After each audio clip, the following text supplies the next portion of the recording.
Hi, welcome back to the Amoretti kitchen. Today I'm going to make some pecan pie brownies, and I'm going to use our coffee espresso extract, some orange zest oil extract, vanilla extract, bourbon whiskey compound, and some agave. Let's get started. The first thing I'm going to do when I'm making the pecan pie brownies is to make the topping. So I'm going to mix everything together in a saucepan. I have some sugar and butter, some corn syrup, the agave, and some salt. So I just want to melt all of these things together, and then I'll temper in the eggs, and then I will add our ingredients from the Amoretti extracts. All right, so everything is melted, and I am just going to temper this into some eggs. All right, so I'm going to add the bourbon whiskey compound. This is smelling divine already. Vanilla. And orange zest. All right, so I'm just going to put this in a jar so that we can have it ready to pour onto the brownies when we're ready. And we'll set this aside. We'll start making the brownies.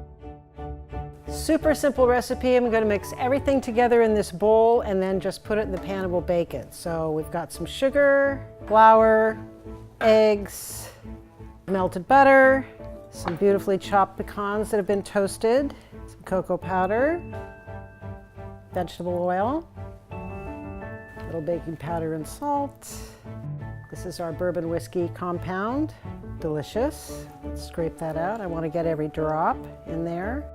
This is the coffee extract. As I say, we have other extracts you can use. There's a cafe latte, there's a Mexican chocolate extract, some vanilla.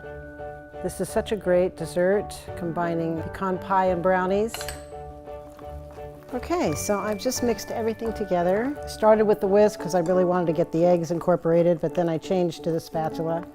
All right, so let's just put everything in this pan. I have a silicone pan here that I love. So just smooth it so it's even. All right, so I'm just gonna bake this in a 375 oven for 20 minutes, and then we'll put the topping on. Okay, so these have been baking for 20 minutes, and I am going to put some pecans on them, and then I'll measure out just a half a cup of the pecan pie mix, because we don't need to use all of it. You can save this for a pecan pie or more brownies. This will keep chilled for, 10 days to 2 weeks, something like that. So I'm going to lay some pecans on here. These are toasted. Just put them on any way you like. And then it'll bake again for another 30 to 40 minutes. Okay, so I'm going to pour some of this over here. All right, so back in the oven for another 30 minutes. Okay, so these have finished baking and I've let them cool for quite a while. So I'm going to cut some for you. These will lift out of this beautiful silicone mold. Just have a wet towel, just makes it easier to cut if the knife is clean. All right, so there you have it, these beautiful brownies. They're so delicious. Thanks for watching. I hope you enjoyed the video. Reach out to us on Instagram, Facebook, and Twitter at Amoretti. Please subscribe to our channel and our newsletter. We want to keep you updated on all of our discounts, our promos, and of course the giveaways. See you next time.